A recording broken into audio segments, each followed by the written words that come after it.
তোমার আলু সিদ্ধ দিয়ে খাচ্ছ কেন? ডাল নেবে না? নেবো। কখন নেবে? নেওয়া তো তাড়াতাড়ি ডাল। খাচ্ছি। এখন যাবো দোকানে, তাড়াহুড়ো করছি, কাস্টমার এসে দাঁড়িয়ে আছে, দুটো ভাত খেয়ে দৌড়াবো, এই জন্য খুব তাড়াতাড়ি তোমার খাচ্ছি। তুমি ডাল নেবে না?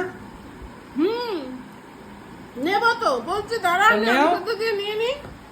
ও তো তুই আমাকে জ্বালিয়ে খাচ্ছিস কেন রে? আমি তো নেবো ডাল। ডাল না হলে ভালো লাগে? শুধু আমি শুধু ভাত? শুকনো শুকনো ভালো লাগে আমার। দেখ নিয়েছি, হয়েছে। দুটো পটল ভাজাও নিয়ে নি। বেগুন নাও। নেবো নেবো নেবো, সব নেবো, করেছি যখন আমি সবই নেবো। টক ডালটা দারুণ হয়েছে রে। টক তুই ডাল? নিবি না? টক ডালটা দারুণ হয়েছে। আমি তো তুই খা। খাচ্ছি। আলু সিদ্ধ দিয়ে খেয়ে নি। আর একটু কটা